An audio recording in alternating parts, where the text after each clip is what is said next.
Bulan purnama bercahaya terang di hamparan permadani langit yang membiru. Cahayanya menyinari permukaan bumi Palembang yang sudah tua dan terlalu kenyang mengenyam pahit dan getir kehidupan penghuninya.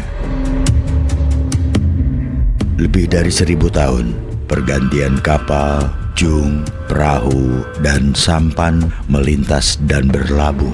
Dari ratu, bangsawan, saudagar, pendeta, perampok, hingga gelandangan pernah tinggal di pakuan bumi Palembang sejak kekuasaan Sriwijaya ditegakkan di sana.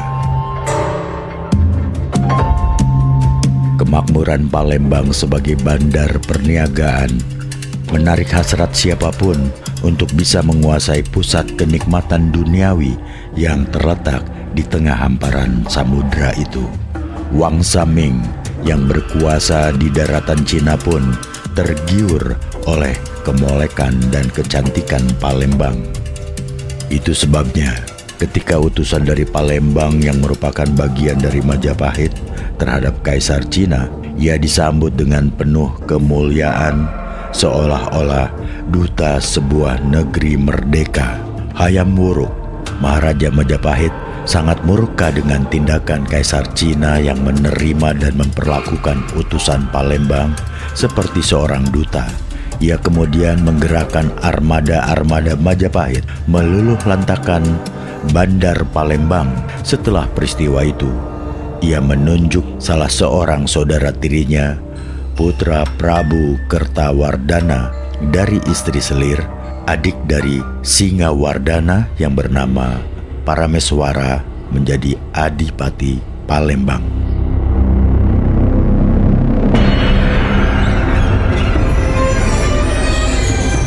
Namun, pesona bandar Palembang telah menggoyahkan kesetiaan Parameswara untuk tidak lama setelah Hayam Wuruk mangkat. Parameswara menyatakan Palembang sebagai negara merdeka. Wikramawardhana yang masih keponakan Parameswara menolak pernyataan sepihak Adipati Palembang itu. Armada Majapahit sekali lagi dikerahkan untuk menghancurkan Palembang.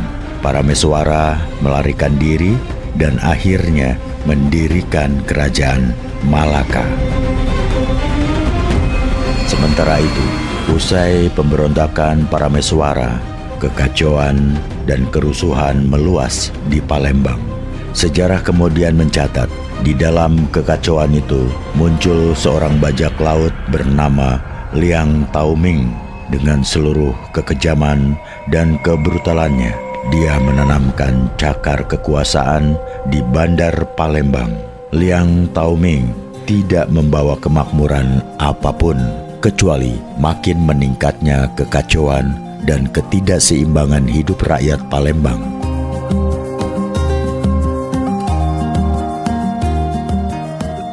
Dan Palembang yang kala itu disebut Kukang pun tenggelam dalam kegetiran yang menyakitkan, bahkan setelah Liang Taoming digantikan Chen Shui. Bukan hanya penghuni bandar Palembang yang merasakan kegetiran di bawah kekuasaan Cheng Shui, saudagar-saudagar Cina pun merasa kepahitan serupa, sehingga mereka beramai-ramai melapor kepada Kaisar. Chen Shui kemudian dieksekusi. Sebagai gantinya, tampillah Xi Jinping yang selalu mengirim upeti sebagai bukti bahwa bandar itu tunduk di bawah kekuasaan Kaisar Cina. Kerajaan Majapahit yang makin melemah kekuasaannya tidak mengambil tindakan apapun terhadap kebijakan Kaisar Cina yang menjadikan Palembang sebagai bagian dari kekuasaannya. Majapahit terus disibukkan dengan pemberontakan-pemberontakan di dalam negeri. Namun, saat Prabu Kertawijaya naik tahta dengan gelar Prabu Wijaya Parakramawardhana yang lazim disebut Brawijaya V, masalah Palembang mulai menjadi perhatian penting. Ia mengirimkan seorang putra yang bernama Aryo Damar sebagai Adipati Palembang dengan tugas utama mengembalikan bandar tua itu ke pangkuan Majapahit. Aryo Damar adalah satria tangguh yang telah teruji kecerdasan dan kesaktiannya dalam menumpas pemberontakan maupun memperbaiki, menata, dan membangun kembali negeri-negeri yang rusak akibat peperangan. Ia dikenal sebagai negarawan ulung.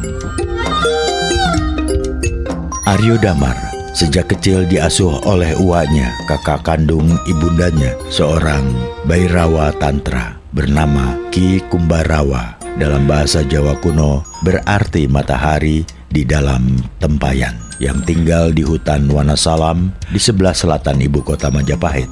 Ibunda Aryo Damar yang bernama Endang Sasmitapura adalah pengamal ajaran Bhairawa Tantra. Saat hamil tua, ia diusir oleh suaminya, Prabu Kartawijaya, dari istana Bretumampel karena kedapatan melakukan panca makara, upacara minum darah dan memakan daging manusia. Oleh didikan Ki Kumbarawa dan ibundanya, Aryo Damar tumbuh sebagai pemuda yang memiliki berbagai kesaktian dan kedigdayaan luar biasa. Itu sebabnya saat mengabdi ke Majapahit, ia dapat menyelesaikan tugas-tugas yang dibebankan kepadanya. Bahkan di antara penganut ajaran Bhairawa Tantra kala itu, Aryo Damar dianggap sebagai salah seorang tokoh yang paling sempurna ilmunya, sehingga ia disegani baik oleh kawan maupun lawan. Dengan kemampuannya yang luar biasa itu, Aryo Damar berhasil mengembalikan Palembang ke pangkuan Majapahit. Ia mampu menciptakan suasana aman dan tentram, juga memakmurkan rakyat Palembang. Palembang yang sudah terpuruk ke jurang kebinasaan ternyata bisa bangkit lagi. Untuk menunjukkan kekuasaan Majapahit atas masyarakat Cina yang selama itu tunduk kepada Kaisar Cina, Prabu Kertawijaya menganugerahkan seorang selirnya bernama Retno Subanci kepada Aryo Damar. Retno Subanci merupakan putri saudagar Cina Muslim bernama Enci Bancun, asal Gresik. Saat diberikan kepada Aryo Damar, Retno Subanci sedang mengandung anak Prabu Kertawijaya. Keberhasilan Aryo Damar dalam merebut dan membangun Bandar Palembang ternyata berlanjut dengan keberhasilan dirinya membangun nilai-nilai baru yang bersumber pada ajaran Islam.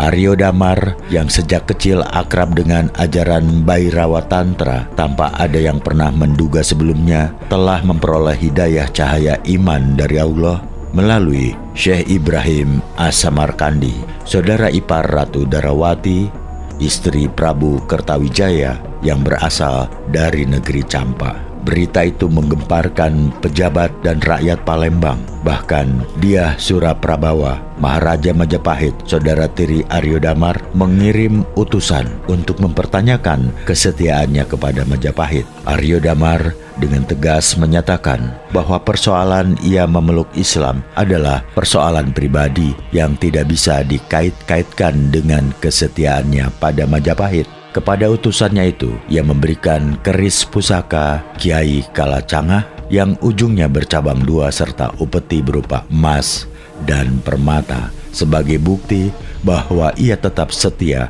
kepada Majapahit walaupun telah berpindah agama.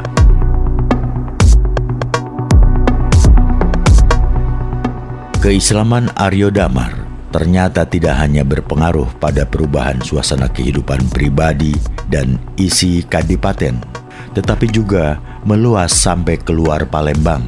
Ia mengganti namanya menjadi Aryo Abdillah. Putra tirinya diberi nama Raden Kasan, kelak menjadi Arya Sumangsang alias Raden Patah, Adipati Demak. Putra sulungnya dari Retno Subanci dinamakan Raden Kusen, kelak menjadi pecat tanda di Terung. Ketika usianya makin merambat senja, Aryo Abdillah meninggalkan kadipaten. Ia digantikan oleh Adipati Karangwidara yang bernama Pangeran Surodirejo, yang tidak lain adalah putra Raden Kusen. Aryo Abdillah kemudian memilih tinggal di rumah sederhana di kampung yang dinamakan Pedamaran, artinya kediaman Aryo Damar. Dari Pedamaran itulah ia memberitakan kebenaran ajaran Islam. Mula-mula ia menyiarkan kepada penduduk di sekitar Pedamaran. Dulu penduduk di sana terkenal sangat menentang ajaran Islam yang disebarkan oleh Syarif Husin Hidayatullah, bangsawan Arab yang menjadi pemimpin di daerah Usang sekampung. Namun di bawah bimbingan Aryo Abdillah, penduduk dengan sukarela berkenan memeluk Islam. Begitulah daerah-daerah seperti Talang Lindung Bunyian, Lebak Teluk Rasau, Lebak Air Hitam, dan Lebak Sagalauh telah menjadi perkampungan Muslim.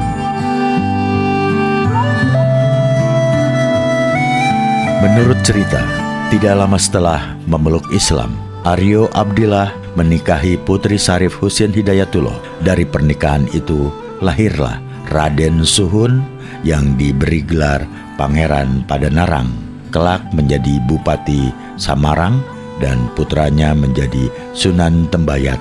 Melalui ikatan perkawinan inilah ia dapat menyiarkan Islam sampai ke daerah Siguntang, Prabu Mulih, dan Meranjak. Syarif Husin Hidayatullah diangkat menjadi Menak atau bangsawan Palembang.